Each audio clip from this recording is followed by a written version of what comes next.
Welcome back to another episode of Life in the Stands podcast. We have Jake, Zach, and Kyle on the podcast today.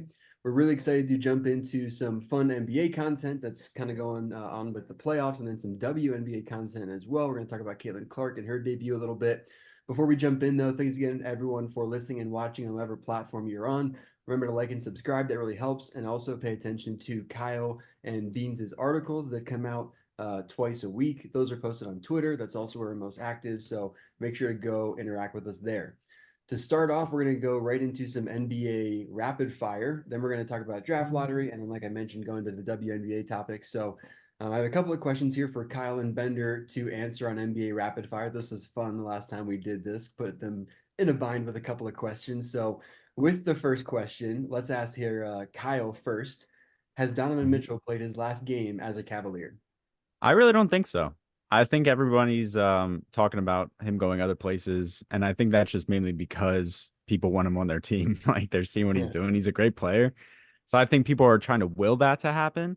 Um, if he's healthy though, this series like it went a lot farther than we thought it would. So if he's healthy, I think they can really make a splash. I think they'll probably run it back. It's just kind of unfortunate that they weren't healthy and ran into the Celtics. So I'd like to point out real quick before Bender goes that by Kyle saying went a lot farther than we thought means went one extra game in the second round. Okay, go ahead, Bender. second It round wasn't for a them sweep. is good. It was a gentleman sweep instead of a sweep. Go ahead, Yeah, Bender. good job, Cavs.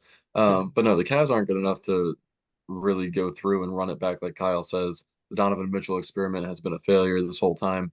If you can't even make the conference finals, making a move like that, then it's not worth it. You need to blow it up, build around Mobley and Garland. I think Mitchell has actually held Garland back. Brian Windhorst this morning also mentioned there's already trade packages made up for Donovan Mitchell from the Lakers and the Brooklyn Nets. I see him being potentially on the Lakers next year. Can I ask you something really quick? Yeah, Would you view the Sixers as needing to blow it up then? Because we didn't even make it out of the first round. That's even worse. So, I've been talking to Zach about this. I think it might be worth blowing it up with Embiid leaving, yeah. um, to put people on the same timeline, put people on the same timeline as Maxi. But long story short, I think we need one more year just to see if we can bring somebody in with the amount of salary cap we have. And if we can't do it after this next year, I think it's a blow up. I've been begging for Joel to be out since 2019, so I'm all board. Yeah, he has. But on to the next question here. Let's go to Bender first. Do the Clippers keep their big three together? No, it already looks like Paul George doesn't want to be there anymore. He's turned down a bunch of extensions. Yeah, I agree. Not much to say there. Cool. Yeah, Paul George is the one on his way out, though, potentially. So on to the next question.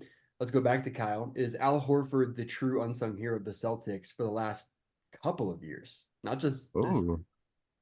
Oh, yeah. You know what? Yeah, I'll say that. I think he's kind of the glue guy. He'll do everything for you, and he's really a big contributor to their success. I mean, especially right now, he's had to step up with Porzingis out. So, what's this look I'm getting from Bender down here? Are you not an Al Oh Horford fan? no, What's going on? no. I'm Bender's just just thinking because perplexed by the question. he no, because definitely before he was a Sixer, he was definitely the unsung hero. And then when they got him back to the Celtics, then he definitely was. I think the only year he hasn't been is this year. I think it's been Derek White. Mm. Okay, that's fair. Derek White, also another great unsung hero. It seems like Derek White is almost playing the role that everybody thought Drew Holiday was going to play, Right. which is kind of interesting. So on to the next question here. Let's go back to Bender. Does Bronny James get drafted before or after pick number 30? I'm gonna say before he's had a great combine. A lot of looks from a lot of teams. It sounds like the Dallas Mavericks are gonna go after him with their first round pick, potentially. Hmm. Yeah, I think I'll agree. Just because of the name value, obviously. I think if he's not a son of LeBron James, he's not going that early, but yeah, he has been really well. He's the physicals look well as LeBron's son should. Um and he's been playing consistently. So yeah, I think some team's gonna take a flyer on it. Yeah, it's an interesting thing, right? Because even if you bring in Bronny and LeBron comes in plays with it on your team for a year or two, it's probably not winning you a championship at this point in his career, right? So, how good is Bronny gonna like? Is Bronny Yeah. gonna have a 10-year, 12-year career? and Bryce is coming up too. Like it'll be interesting to see how good and how lengthy their careers really are after all of that, after the fact. Bender, where does Jokic rank all time if the Denver Nuggets win another championship this year? All time. You're looking at a guy Uh, with multiple that MVPs, that's a multiple hard rings, that's a hard question to answer just because triple you're going to doubles. get into the conversation of like win percentage in the NBA finals and what other big guys would you put him ahead of? So like you might have to start talking about putting him over like the Hakeem Olajuwons of the world that are in the top Oh, 15 in some opinions. I okay. would honestly think about putting him at like the 20 spot potentially. Um, and it's just because he's got so much more of his career to go. That's where I think he'll end up. He's not 30 yet.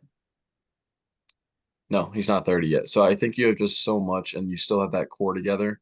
So as long as I keep the core together, if you think about the Warriors, they've kept that together and had what four rings now. So if he Jokic, can get not to interrupt, but Jokic also doesn't really rely on that much athleticism. no, so his game is built to last. Wow. Okay. I'm normally a big Jokic supporter, but I'm gonna say like I'm not thinking top 20 here. I'm thinking like top 60 maybe. I don't think he goes up that high. He's a great player. I think he just doesn't have the same kind of passion to get that high. And that's no knock against Jokic. He's a great player, but like this is a job to him. Like he's not trying to be one of the greatest in the world. He's not going to be by the end of his career, he's going to want to retire and go race horses. Like he's not going to want to keep playing basketball. So, yeah, I'd say like top 6. He's a great player, top 60, but not top We 20. we need to revisit this conversation when I can actually put a list together because maybe top 20 is not after this year, but maybe it's in his future if he can um, have the longevity and more chips to his name. Um, but let's revisit this conversation because Yeah, there's a I lot of think legends Okay. out there. yeah, it's a good one to revisit. We got one more rapid fire question, then we'll jump into the draft lottery. But it's an interesting question because if you look at all of his current accolades, like it stacks up really well against some of those top guys that we think of. And with his career yet to go, he's not yet 30. It's an interesting conversation for sure. But with the last rapid fire question, let's jump back over to Kyle. Should Kyrie be the primary ball handler, and offense initiator instead of Luca for the Mavs? Yeah, I've actually thought this multiple times while watching games. I think Luca at times gets frustrated and he doesn't have the maturity to stop shot chucking. Like a couple games this series, he's been locked up and he just starts chucking the most ridiculous fadeaway threes, which to be fair, go in sometimes for him. But at a certain point, if you're not feeling it, you're not feeling it. And I think Kyrie has done that most of his career. And so I think just him facilitating the offense and getting others involved, like obviously Luca does, but just kind of bringing a more stabilized presence to the ball handler role would be really beneficial to them. I'm not going to completely disagree, but I have a different perspective on it. When you're talking about like the ball handler or initiator, I'm okay with Luca being the initiator as long as he doesn't shot chuck like Kyle's talking about. So I That's think fair. you can make Luca the pass first guy and make everything scoring and play calling wise around Kyrie. So I think he needs to be the number one option, but not the initiator. Okay. Yeah, good takes there. Good takes there. Okay, so moving on then into the draft lottery. I'm just going to run through the first 10 picks here. Who got those first 10 picks in the draft lottery this year?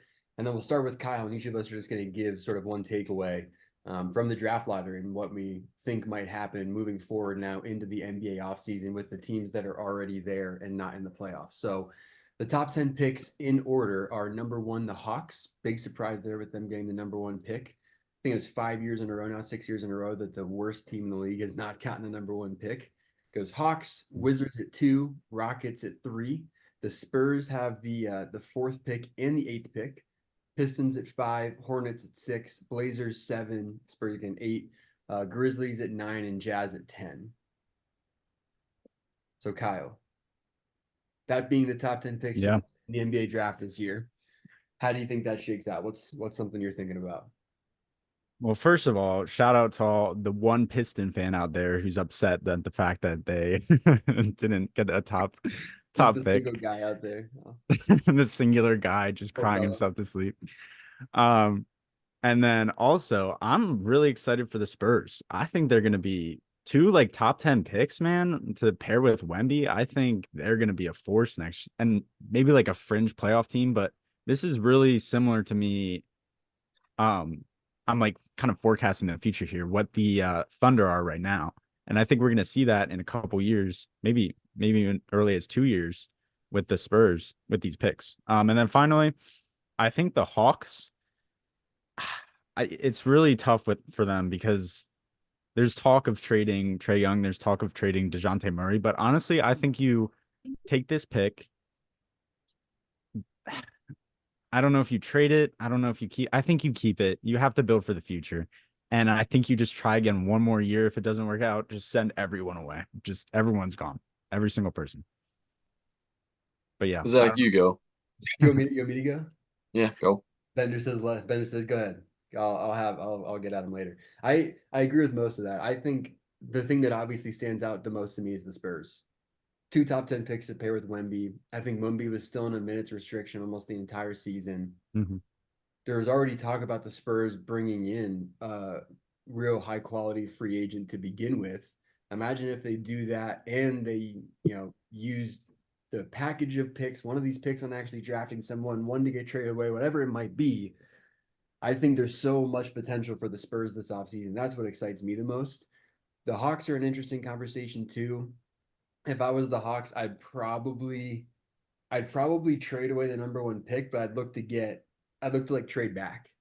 I would look to make some sort of a deal to bring in some veteran presence, some Mhm. veteran difference maker, but but still not give away my entire future either. Like not just straight up trade away, pick someone ever to bring someone in with Trey Young and DeJounte Murray. Because obviously that hasn't worked. And I don't think it's going to. That team has regressed since that trade happened, in my opinion. Yeah, so I think Kyle hit the head on the nail besides the fact that they should keep the number one pick. I don't think they should. I think they should well, not keep Trey Young, sorry. I think they should trade Trey Young. That experiment has not worked. I think you keep DeJounte Murray there for an extra year just to kind of mold all of the other younger guys around him, whether it's Hunter or potentially Alex Sarr, who is projected to go at number one for them. Um, so I think you need to build just like a younger team, kind of like the Orlando Magic. You have people on the same timeline with Hunter and Sarr, and then they're not even talking about the picks you're going to get from Trey Young. So you can kind of collect those picks, and you have probably like a 1 to 2 year rebuild, if not a little bit longer, maybe. And then you can always trade DeJounte Murray either midseason or the following season to collect more on that. So that's talking way far in advance. But who cares about the Hawks? I want to talk about the Spurs. So they have the fourth and the eighth pick. I think they can really capitalize on this. And the guys I'd really like them to get is Dillingham from Kentucky. I think that's a main pick they should go for at number four. Going to be a scoring guard to go with Wemby. Going to be on the same timeline as Wemby, obviously, because Wemby only got drafted last year. Obviously, young team. Keldon Johnson's still kind of floating there. Vassell's floating there. So they do have good role players to put around scoring guys. With that said, I think they need a scoring wing at pick number eight. I'm looking at Ron Holland as an option as long as he doesn't get picked before that, as well as Dalton Connect out of Tennessee. Absolute laser beam of a scorer. So I think that'll be a very good fit with the Spurs, and they'll figure it out. Bender would Those are like to some see great the laser Spurs add fingers. yeah, Bender wants to see some laser beams get added to Wemby, which would be Yeah, of fun. It course. would be fun to see because Yeah, Wemby of is course. a laser beam. Yeah. But anyway, let's move on to the WNBA. We have a lot more to talk about here, so let's get moving. Um, Question for Zach. We'll start with Zach because I haven't really heard much from you in regards to Caitlin Clark. Um, but question is it fair to put superstar expectations on Caitlin Clark in her first year in the WNBA? I'm gonna say yes. I think it is fair to put those expectations on her, but at the same time, I also don't think that's fair to put those expectations on her in her first game.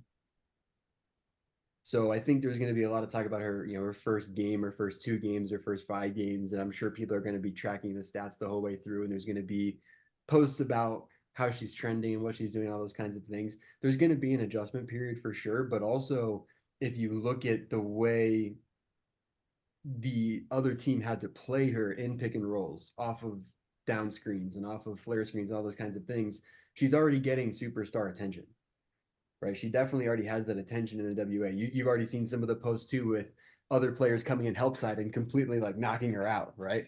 Just like kind of throwing her to the ground, which, yeah, again, there's going to be an adjustment period, but she's already getting the superstar treatment from other players, the way they're guarding her, the way the actions are set up for her. So, adjustment period, yes. Superstar expectations, yeah, I think they should still be there. Yeah, I think I'm gonna agree. I'm gonna relate this back again to Wemby. Um, just the first couple games, like people were screaming like, "Oh, he's a bust, he's a bust," but like it's gonna take at least a couple games for a generational talent like that to get warmed up. And by the end of the year, like looking back, that was one of the best rookie seasons of all time. So yeah, she struggled a little bit. I think that's gonna happen. She's adjusting to a new level of play with the best athletes in, I'll be sure not to say the world because there's big controversy about that, but the USA. Um, and I think eventually she'll get there, but it's going to take at least like 10 games for her to reach her, not even max potential, obviously, but like where she should be right now. Acclimated. Yeah, right. All right, so here's the deal. I think you two are both contradicting yourselves. So I'm going to say it's not fair because she does need the adjustment period. And I think it's fair to give her that time. So the part where you're contradicting yourselves is more of like there should be expectations, but we're giving her time. You know what I'm saying? So like why are we giving her time? If there's expectations, we should be expecting her to perform, right? But So I think the question was the season. We're talking about a couple games. We're not talking like the whole season. The expectations should be there, but not for like the first 5 games. okay, that's fair, but I still don't think it's fair for her. You just contradicted yourself right there. That's fair, but it's not fair. I think the biggest telling point for me on this is how she's being played. Like if you go back and watch that game, like they play her like Steph. Yeah, yeah. So here's the other part of that. It's her and Aaliyah Boston. Name somebody else on that team. There's a reason they had the number one pick last year, right? So you only have two people to hone in on. It seems like Caitlin Clark's the only person that could create a shot on that team, off the dribble at least. So of course you're going to draw all the attention. They're both going to draw all the attention that there is. So I don't think it's a fair expectation until she has anything else around her, on top of it being her first year. So that's why I don't think it's fair. I think you still need the adjustment period on top of like you need to take in consideration like what team is she playing for. So like I'm not saying you guys are wrong that you can have that expectation of her, but I just think that the team she's playing on is just not a correct environment for her to just turn into a superstar immediatally. You might She's not gonna be get saying that we're she's gonna wrong, get but the I'm volume. saying that you're wrong. So Well, I think we're Okay. all wrong. Okay, so no, but I mean, we'll wrap this up here. But I think even as we're sitting here talking about this, she came out in her first game. She shot 4 of 11 from three, which was what 38%. Like that's probably going to be close to her season average. Like that's not a bad shooting game from three, even in the NBA. And on top of that, she put up 20 points. She had 10 turnovers, right? That's definitely a style of play adjustment kind of thing she's getting used to. But she put up 20 points on not horrible shooting in her first game. Like it was still productive, even with the team comments like you had mentioned, Bender. So I do think it's an unfair reaction and an overreaction to be like she played bad in her first game. She played with two fouls within the first 2 minutes of the game on touch fouls is what I like to call them. So yeah, like she wasn't able to play free until probably the second half. And you can see how frustrated she was walking into the locker room with Leah Boston. So I think overreaction from fans as expected and media as expected, but let's just kind of wait to see how the season plays out here. definitely. And with that, we'll wrap up this episode of Life in the Stands. Thanks again, everyone, for tuning in, listening, and watching. Make sure you like and subscribe on whatever platform you're listening or watching on. We really appreciate all the support, and we'll see you on the next episode.